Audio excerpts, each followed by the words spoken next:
Jeremías capítulo 2, versículos del 1 al 2.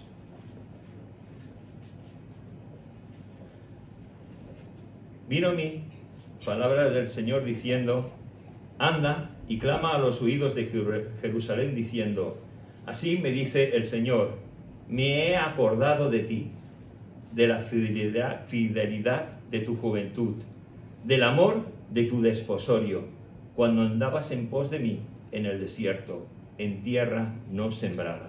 Amén. Y yo creo que este pasaje es un pasaje muy particular, porque Dios nos está recordando cosas muy importantes. Yo no sé si nos acordamos de cuando los que estamos casados o solteros o nos hemos enamorado o os habéis enamorado alguna vez. ¿Te acuerdas de cuando estabas enamorado? Sí, hace tanto tiempo. No, ¿te acuerdas? Yo me acuerdo, vamos. Yo me acuerdo. Sí, no sé si os acordáis muy bien, ¿os acordáis algunos? Qué bien. Lourdes se acuerda, Ángel no, también, vale, muy bien. O para olvidarlo, ¿no, Ángel, con lo que pasaste? Bueno, qué bonito era, ¿verdad? O no era, bueno, tenía sus cosas, ¿no? Las peleas, pero después también las reconciliaciones. Yo llamaba a la que hoy es mi esposa por teléfono y tenía que estar de pie en una pared, porque antes los teléfonos no eran como ahora. Antes estaban colgados en una pared o estaban en una mesilla de noche, y lo que más me gustaba era hablar con ella. Todavía es lo que más me sigue gustando, hablar, ¿no? Conocerla. Y la verdad que yo creo que eso es algo que se nos puede perder. No en el aspecto humano, sino en el aspecto Dios y hombre. Hombre y Dios. Dios nunca se va a desenamorar de nosotros. Pero ¿y nosotros? ¿Nos podremos desenamorar de Dios? Mira, yo creo que este pasaje nos habla de muchísimas cosas, pero hay una cosa que Dios hace: el recordarte a ti y a mí que Él nos conoce. Que Él nos conoce, que sabe todo de nuestra vida, que no podemos engañarle, que en medio de los desiertos de nuestra vida, aunque muchas veces no lo veamos, Él nos está guiando, y sobre todo que Dios viene a hablarnos. Pero tan solo, ¿sabes? Yo pienso que muchas veces podemos decir, pero es que hace tanto tiempo que Dios no me habla. ¿Te ha pasado esto?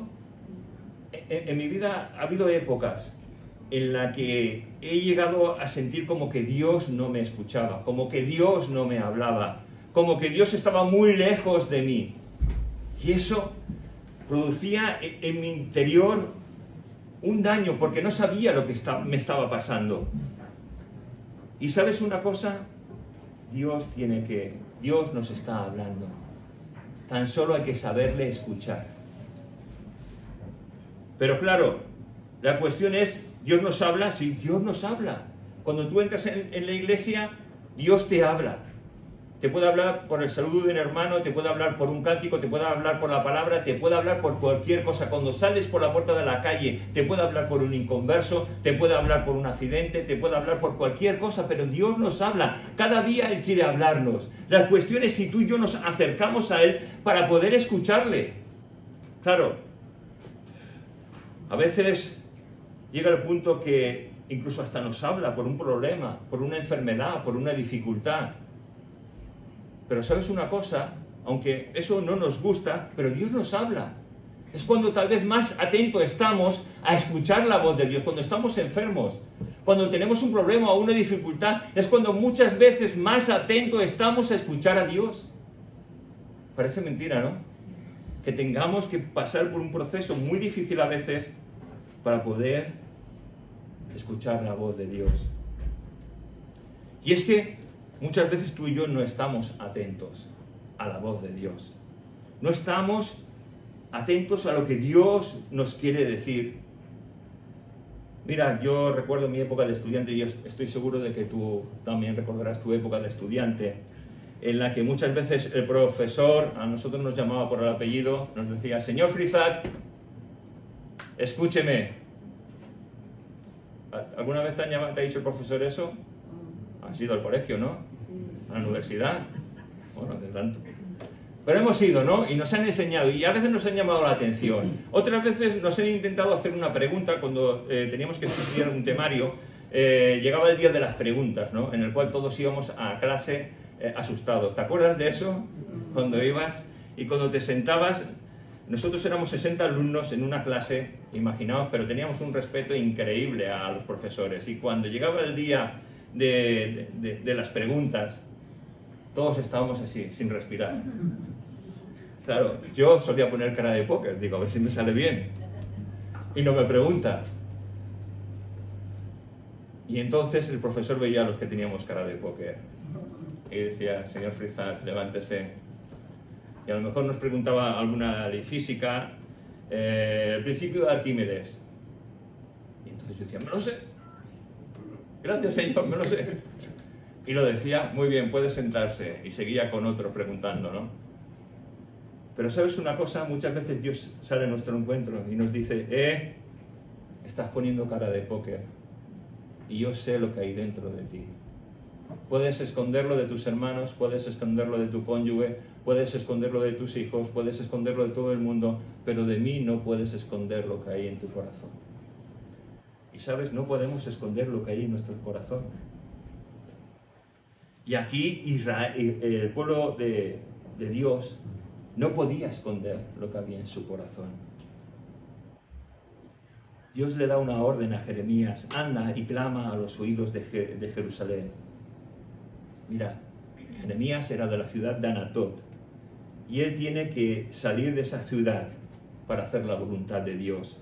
Y muchas veces nosotros estamos tan distantes de Dios o tan centrados en nuestro mundo, en nuestro pequeño, gran mundo, que nos olvidamos de Dios, que nos olvidamos que Él es todo para nuestra vida, que nos olvidamos que Él es Dios y que nosotros somos sus hijos, que Él es el que nos ordena y nos manda y nosotros solamente obedecemos. Porque nosotros, tú y yo, dependemos de Dios. En todos los ámbitos de nuestra vida nosotros dependemos total y exclusivamente de Dios. No es por nuestras fuerzas, no es por nuestra sabiduría humana, no es por nuestros logros, es por la gracia y la misericordia de Dios que tú y yo seguimos hacia adelante, hacia la meta. Mira, en estos momentos, el reino del norte, el pueblo de Israel estaba dividido en dos, el reino del norte y el reino del sur. El reino del norte estaba configurado por Israel y 11 tribus, pero había sido capturado por los asirios. Y ahora Jerusalén iba a ser atacada por los babilónicos, por el rey Nabucodonosor, que todos hemos oído y conocido a través de las escrituras de él. Y se enfrentaban a un peligro, pero ellos, ¿sabes una cosa? No tenían miedo. Ellos pensaban que como en Jerusalén estaba el templo de Dios, eran invulnerables, eran invencibles. Como hacían sus ritos y sus costumbres y sus ceremonias, que no les podía pasar nada. Pero su corazón estaba lejos de Dios. Las ceremonias, los ritos, el venir a la iglesia un domingo, el venir un jueves, no nos acerca a Dios. Nos acerca a Dios nuestra comunión constante y diaria con Él. El venir un jueves y un domingo, o el día que sea, o un viernes a Santa Perpetua, nos ayuda porque nos vemos con los hermanos, nos contamos a veces nuestras cosas, oramos por nuestras necesidades y lo tenemos en cuenta. Pero eso no nos ayuda en nuestra vida espiritual. Si nosotros queremos honrar a Dios en nuestras vidas, todos nosotros tenemos que tener una vida espiritual, en la que no existe la mentira, no existe la codicia, no existe una serie de pecados que ya hemos dejado atrás y que al nacer de nuevo empezamos como nuevas criaturas en Cristo Jesús y le seguimos a Él. Lo que se llama vivir en santidad. Pero el pueblo de Dios vivía de espaldas a Dios. Y a pesar de los profetas, a pesar de los hombres que Dios levantaba para intentar corregir y que el pueblo de Dios se volviera totalmente a Dios, el pueblo de Dios era hostil a lo que Dios decía, vivía de espaldas a Dios. Yo no sé si te has preguntado, ¿vivo de espaldas a Dios? No, yo vengo los domingos, yo vengo los jueves. Te sigo preguntando, ¿vivimos de espalda a Dios? Mira, yo puedo venir y predicar, pero tener una vida que no agrade a Dios. Tú puedes venir y asistir domingos, jueves y hacer buenas cosas y ayudar y llevar una vida que no agrade a Dios, una vida fuera de la santidad de Dios. Y lo que Dios quiere es que su iglesia sea una iglesia santa, sin mancha, que agrade y que honre y que glorifique a Dios. Que no haya mentira en nosotros, sino que nuestro corazón sea un corazón que bendiga a Dios. Mira, en Hebreos capítulo 12, versículos del 5 al 9, encuentro algo que no nos gusta a ninguno de nosotros. Os lo voy a leer. Hebreos capítulo 12, para aquellos que queréis apuntarlo, 12, versículos del 5 al 9, dice: y habéis ya olvidado la exhortación que como a hijos se os dirige diciendo: Hijo mío, no menosprecies la disciplina del Señor, ni os desmayes cuando eres reprendido por Él. Porque el Señor, al que ama, disciplina y azota a todo aquel que recibe por hijo. Si soportáis la disciplina, Dios os trata como a hijos. Porque, ¿qué hijo es aquel a quien el Padre no disciplina? Pero si se os deja sin disciplina, de la cual todos han sido participantes, entonces sois bastardos y no hijos. Por otra parte, tuvimos a nuestros padres terrenales que nos disciplinaban y los venerábamos. ¿Por qué no obedeceremos mucho mejor al Padre de los Espíritus y viviremos? ¿Te estás dando cuenta de lo que está diciendo? Claro, ¿a quién le gusta la disciplina del Señor?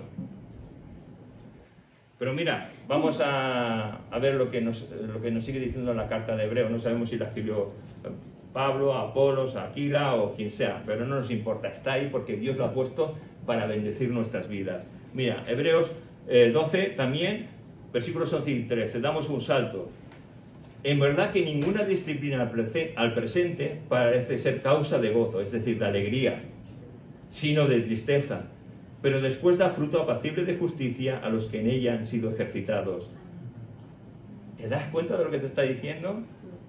Que la disciplina no nos gusta, pero trae un fruto que bendice nuestras vidas.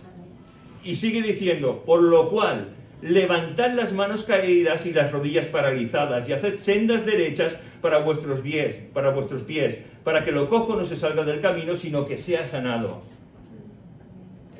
Lo que nos está diciendo es maravilloso. O sea, Dios nos corrige y nos disciplina porque nos ama. Mira, si Dios no te ha disciplinado nunca, tienes que pensar una cosa: ¿seré un hijo de Dios?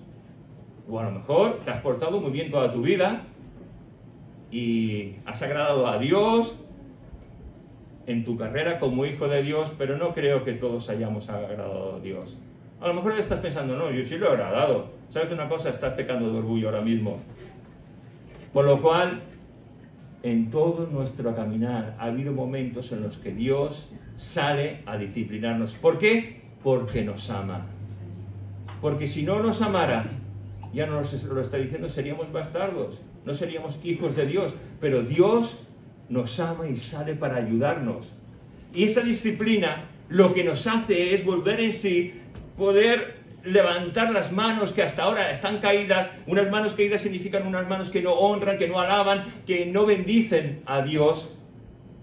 Y unas rodillas paralizadas son unas rodillas que han caído y que no pueden poner estabilidad en el cuerpo para poder seguir adelante. Están paralizadas. No podemos seguir caminando.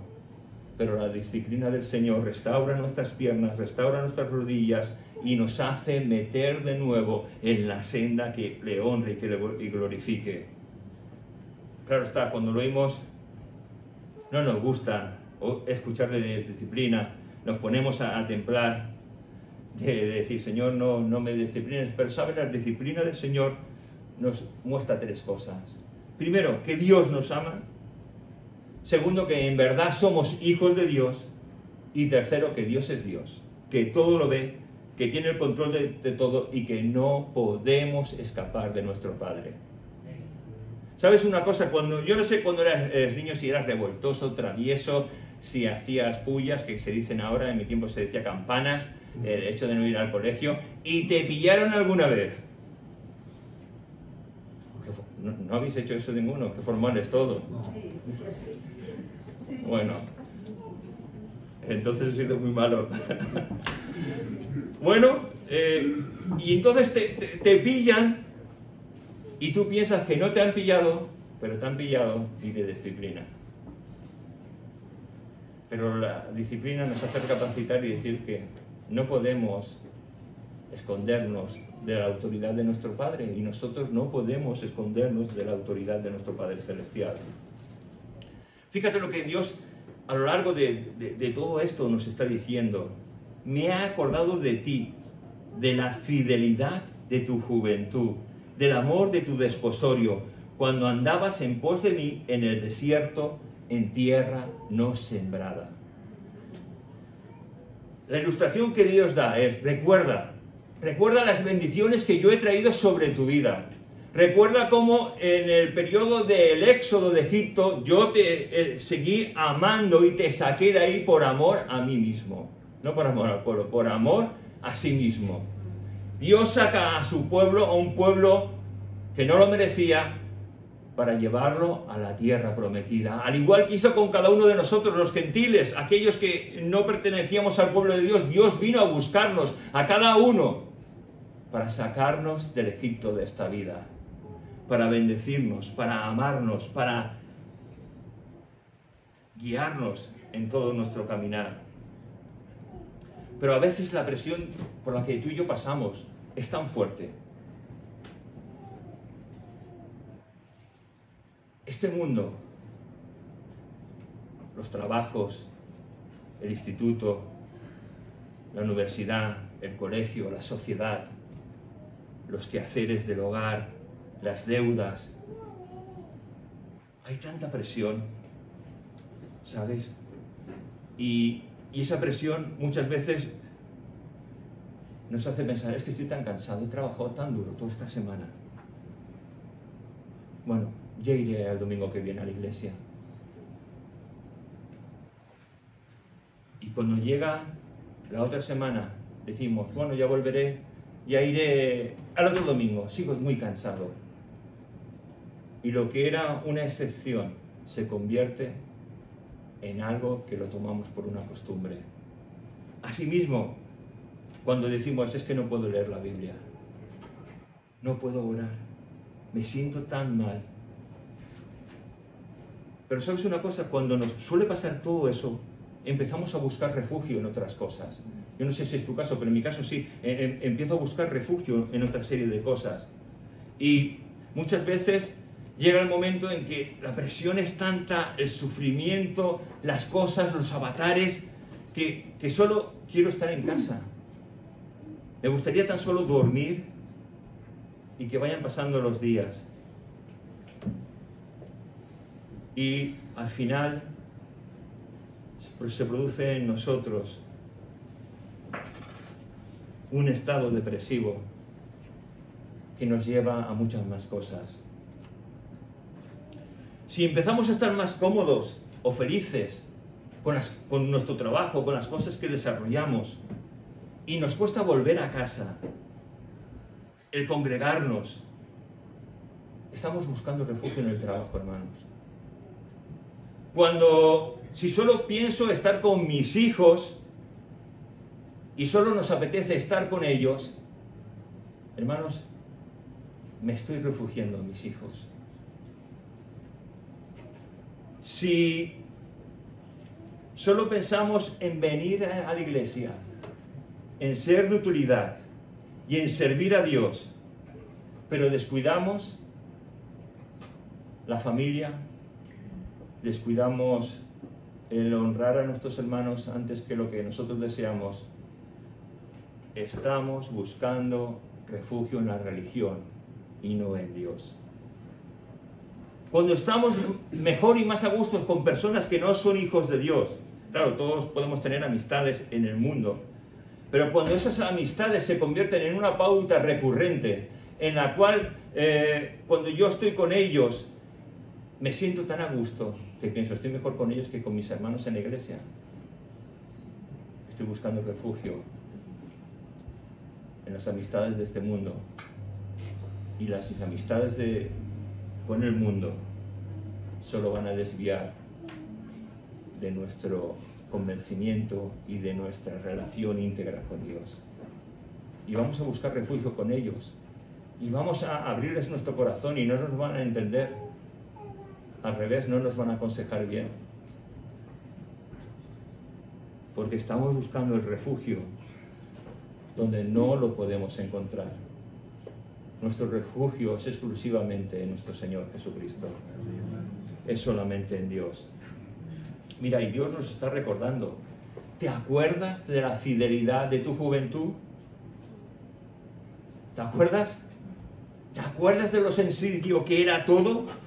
¿Y de lo complicado que es ahora el vivir una vida como creyentes? A lo mejor, para mí no es complicado, pero muchos, a veces cuando hablo con vosotros me dicen, es que es complicado, el seguir a Dios es complicado. Mira, te quiero volver a decir, Dios no es gravoso. Es decir, Dios no nos muestra un camino en el cual es costoso de caminar. Cuando es costoso, es porque andamos por nuestras fuerzas y méritos.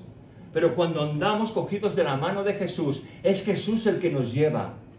Amén. Por lo tanto, no vivas en tus fuerzas, vive en las fuerzas de Dios. Qué sencillo era todo. ¿Sabes por qué era sencillo todo? Al principio de conocer a Jesús. Porque estábamos enamorados de Él. Porque solo teníamos ojos para el Señor.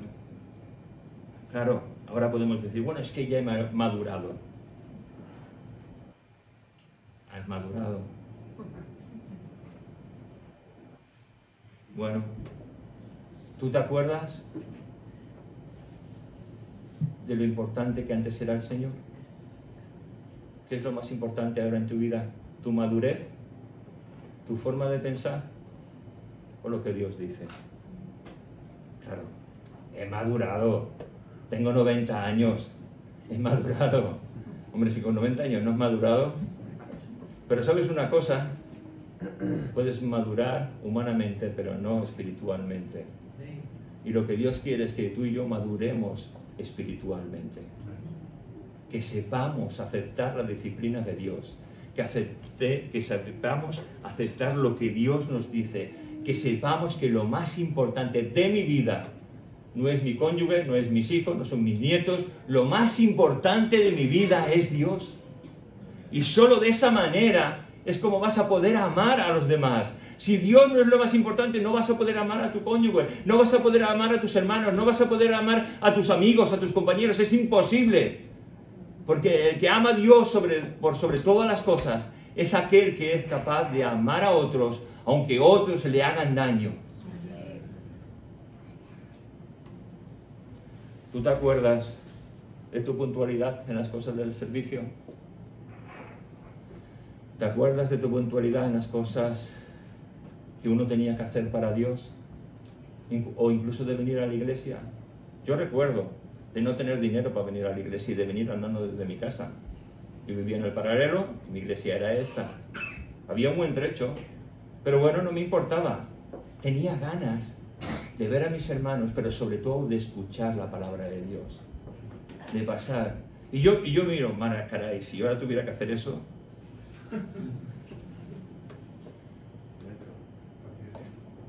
pues me colaría en el metro. El Señor lo sabe todo. No, estaría mal, porque estaríamos desobedeciendo a las autoridades que Dios ha puesto por encima de nosotros. Pero a que no hemos pensado, bueno, yo me colo. No te puedes colar en el metro, aunque sea muy fácil. Bueno, no os voy a dar idea, ¿no? No. Dios proveerá. Si de verdad tenemos esas ganas y esas, Dios proveerá, hermanos. Y si no tenemos piernas para andar, os lo digo, creo que ya lo dije una vez, había una pareja de pastores, que muchos de su congregación, incluido ellos, tardaban como 2 horas en llegar a la iglesia y no tenían vehículo ni transporte público, iban andando 2 horas de ida, 2 horas de vuelta. ¿Tú te imaginas eso? 2 horas de ida y 2 horas de vuelta. Es impensable, ¿no?, el hacerlo. Pero ellos lo hacían. ¿Por qué? Porque amaban a Dios, porque estaban enamorados de Dios. Pero, ¿sabes? A veces poco a poco dejamos de estar enamorados de Dios.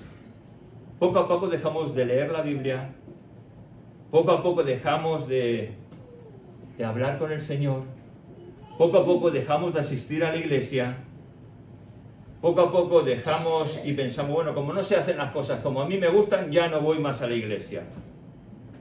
Poco a poco me voy con amistades que no son creyentes. Poco a poco mis gustos empiezan a cambiar. Y poco a poco lo que antes era una prioridad absoluta, el amar a Dios por encima de todas las cosas, el servirle, el bendecir a mis hermanos, el de reunirme para alabar y bendecir a Dios, deja de ser una prioridad.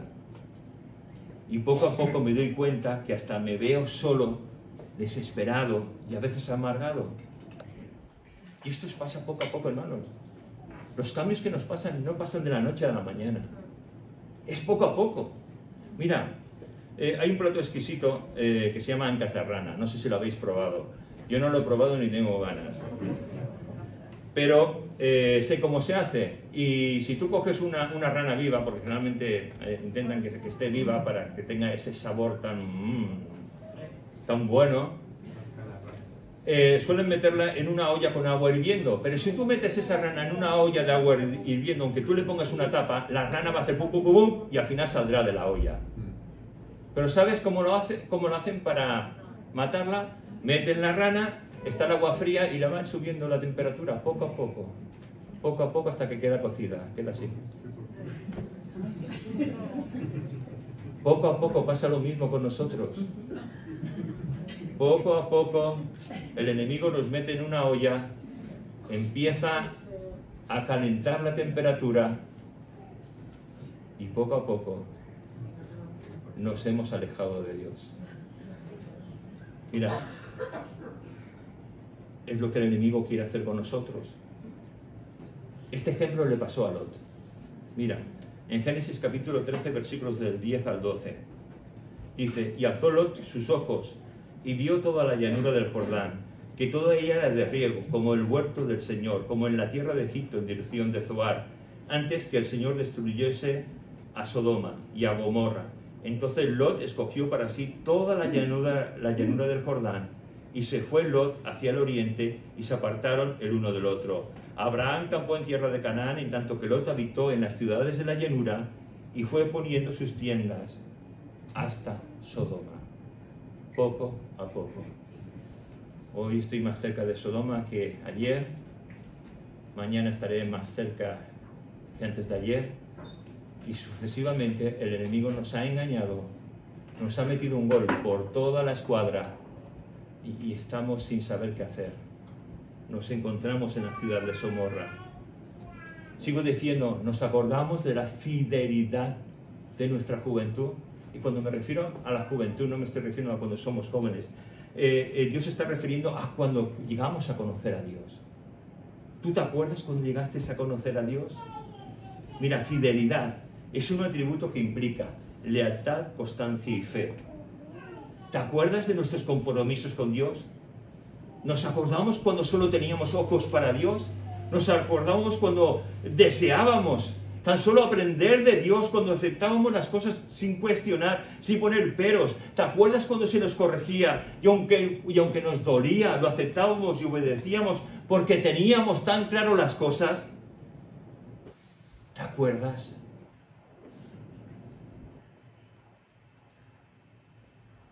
Yo recuerdo que muchas veces hablaba con mi pastor y le comentaba, ¿podemos hacer esto, lo otro, esta actividad? Y él me decía, no. Y yo le decía, pero esto, lo otro, no. Y me daba una explicación. Y otras veces no me las daba. Y ¿sabes una cosa? Yo lo aceptaba. Me gustara o no me gustara, yo lo aceptaba porque era mi pastor. era el que cuidaba de mi alma. Y aunque yo no entendiera, estoy seguro, y así lo creo, que él sabía mucho más que yo. No cuestionaba, aceptaba. Ahora es que me da la sensación es que cuestionamos todo. Claro, es que somos tan maduros ya en la fe que lo cuestionamos todo. ¿Creéis que podemos vivir así? Cuestionando todo, menospreciando los ministerios, como muchas veces hacemos. Hermanos, yo creo que no. Yo creo que tenemos que saber lo que son las autoridades que Dios ha puesto. Tenemos que tener esa hambre y ese deseo de las cosas de Dios. Y tenemos que saber convivir los unos con los otros. Claro, uno puede decir, es que yo no tengo por qué convivir con tal persona en la iglesia, porque no me cae bien, porque... ¿Es tu hermano? Bueno, yo no lo sé. ¿Es tu hermano? Si al final me dices que sí, quiero decirte que vas a convivir con él por toda una eternidad en los cielos. Y a lo mejor te toca estar a su lado derecho o a su lado izquierdo toda la eternidad. Y te vas a tener que aguantar.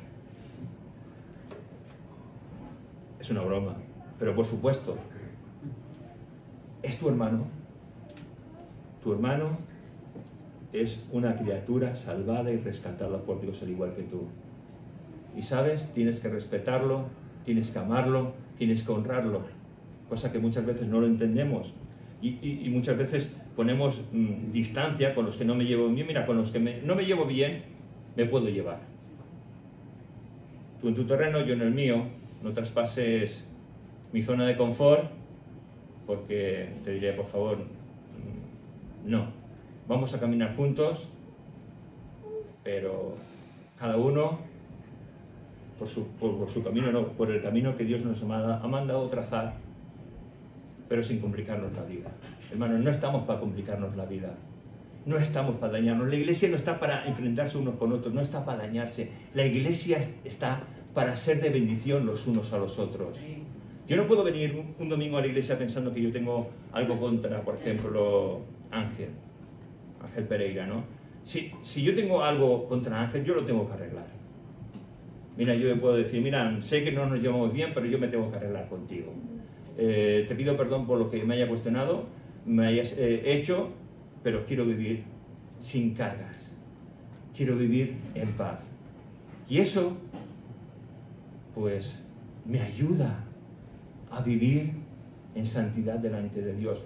Puedes pensar que vives en santidad, pero fíjate que muchas veces en la palabra encontramos que si yo me enfado con mi mujer y vengo y no he hecho las paces con ella o no le he pedido perdón y yo soy el culpable, o aunque no sea el culpable, fíjate lo que te quiero decir, y aunque yo no sea el culpable, tengo que estar a buenas con ella, porque si no, mis oraciones, dice la Biblia, no son escuchadas por Dios.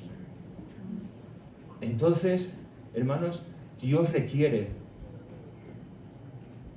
el que estemos enamorados de Él, el que le obedezcamos, el que cojamos el todo de la palabra de Dios, el que no cojamos el libro de Jeremías y los demás lo dejo, no, el todo de la palabra de Dios, para vivir una vida que le honre y que le glorifique a Dios. Ahora puedes decir, pero es que me ha hecho tanto daño. Mira que dice Jeremías también, libro de Jeremías 17:9, engañoso es el corazón, más que todas las cosas. ¿Y sabe lo que sigue diciendo? Y perverso. ¿Quién lo conocerá? Solo Dios. Solo Dios. Tú no conoces tu corazón, solo lo conoce Dios. Y fíjate, para ir ya concluyendo en esta mañana, nos habla del amor de tu desposorio cuando andabas en pos de mí en el desierto, en tierra no sembrada. Nosotros estamos en el desierto de este mundo y la gracia de Dios vino y nos salvó y nos rescató. Y mira, para aquellos que han nacido en una familia de hijos de Dios, el que hayas nacido en una familia de creyentes no quiere decir que seas un hijo de Dios, sino que tú que has nacido en un lugar cristiano, tengas la edad que tengas, tienes que tener un encuentro personal con Cristo. Tienes que pedir perdón por tus pecados, reconocer que Jesús es el que te reconcilia con Dios y aceptarle en tu vida y vivir para Él, aceptando la voluntad de Dios para ti. Pero no nos damos cuenta muchas veces que lo que el Señor nos quiere mostrar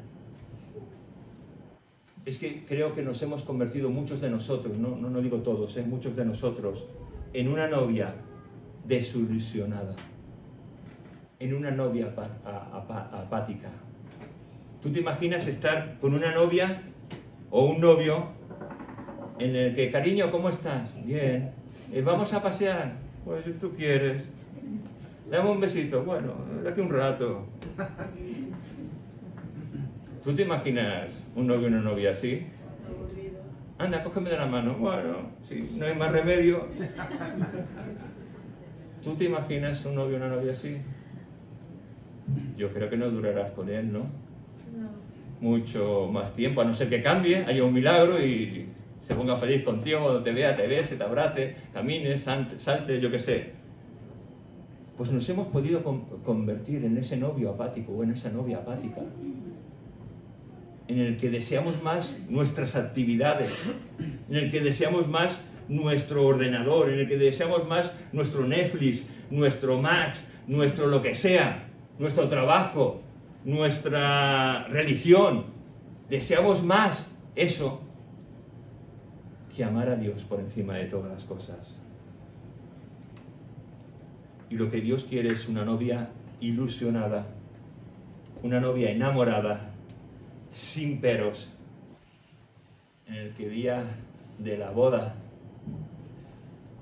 nuestro corazón esté ardiente, deseando que llegue ese momento. Se dice desde el púlpito muchas veces, el Señor viene, ojalá que el Señor venga a llevar a su iglesia, ¿verdad? Unos creemos en el rapto, otros en la segunda venida del Señor y el rapto conjuntamente, eso no importa. Pero decimos, Señor, ven, ¿no? Y todos a ellos, algunos dicen, no, en vez de decir, sí, Señor, ven. Pero ¿sabéis lo que decimos, Señor, tarda un poquito? Es que estoy también con mis amiguitas aquí. Señor, tarda un poquito, estoy muy bien con mi familia. Señor, tarda un poquito, es que este máster que estoy haciendo. Señor, tarda un poquito, es que tengo que ver ciertas cosas, tengo que viajar. Señor, tarda un poquito. Retrásate un poquito, Señor. ¿Dónde ha quedado esas ganas de estar con el Señor? Claro, a lo mejor ninguno de vosotros tenéis ganas, o de nosotros, los que estamos aquí, tenemos ganas de estar con el Señor. Claro, uno piensa, yo tengo una hija pequeña, puedo pensar, tengo una hija pequeña, quiero ver cómo crece, cómo se casa. Pero yo creo que no hay nada tan maravilloso, tan glorioso. No creo que haya nada tan espectacular que el Señor venga. No creo que haya nada que le pueda hacer sombra a eso. Y ese tendría que ser el deseo de todo aquello, hijo de Dios, el estar enamorados, el de decir, Señor, ven ya. Pero no porque estoy mal, no porque no llego a final de mes, no porque estoy enfadado con el mundo entero, no. Señor, ven porque te amo. Señor, ven porque te deseo. Señor, ven porque quiero estar contigo. Señor, ven porque todo lo tengo por basura y solamente te quiero a ti. Señor, ven. Señor, ven. Pero decimos, en vez de decir ven, decimos tarda un poquito. Y nuestras oraciones. Mira, a mí me gusta escuchar, porque generalmente cuando nuestros cultos de oración, de alabanza, tenemos que escuchar para decir amén. Yo no sé si soléis escuchar, pero tenemos que escuchar para saber qué es correcto lo que se dice, o la alabanza que se eleva a Dios para decir amén. Sí, Señor, estoy de acuerdo con esa alabanza. A ti sea la gloria, ¿no? Pero si te das cuenta, nuestras oraciones solo son de pedir. Señor, te pido por esto, Señor, te pido por lo otro. ¿Sabemos dar gracias a Dios? ¿Sabemos alabar a Dios? Y es que creo que no sabemos ni agradecer ni dar alabanzas a Dios, porque estamos tan metidos en nosotros mismos que solo sabemos que pedir, Señor esto, Señor lo otro, Señor. ¿Has dado gracias? ¿Eres agradecido? ¿Somos agradecidos? Porque tenemos que dar gracias a Dios. Mira, y muchas veces a lo mejor pensamos, bueno, yo es que no soy muy elocuente. Mira, si es que no importa la elocuencia, si dices más palabras o menos palabras, lo que importa es tu corazón, que de tu corazón brote algo genuino, algo hermoso para bendecir y alabar a Dios. A lo mejor solo puedes decir, Señor, gracias por salvarme, gracias por haberme rescatado, gracias porque eres un Dios maravilloso. Si es que no basta más.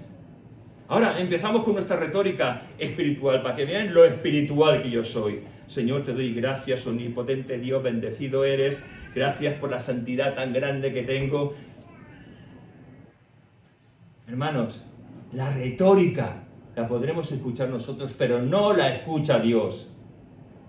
Lo que escucha Dios es lo que sale de nuestro corazón. Hermanos, necesitamos estar enamorados de Dios. Estamos en unos momentos tan críticos que como la rana en la olla, no nos hemos dado cuenta que nos han cocido. Filipenses capítulo 1, versículos 21 al 23. Para mí, el vivir es Cristo, y el morir es ganancia. Mas si el vivir en la carne resulta para mí en beneficio de la obra, no sé entonces qué coger, porque de ambas cosas estoy puesto en estrecho, teniendo de deseo partir y estar con Cristo, lo cual es muchísimo mejor.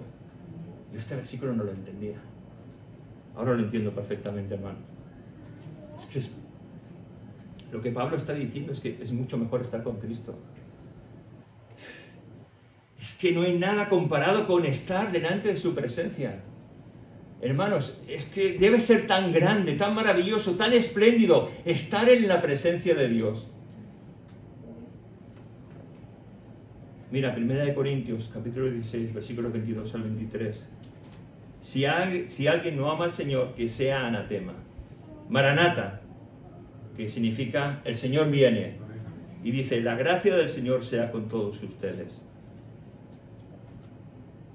Hermanos, tenemos que estar enamorados de Jesús. Nuestro deseo, como el de Pablo, es de vivir para Él. El estar ahora, en estos momentos viviendo, nuestro deseo tendría que ser el de partir, el de estar con Él. Yo sé que esto no lo puedes entender porque a veces yo no lo entendía antes, pero ahora sí lo entiendo. Nuestro deseo tendría que ser estar con Él, el partir con Él, que es muchísimo mejor.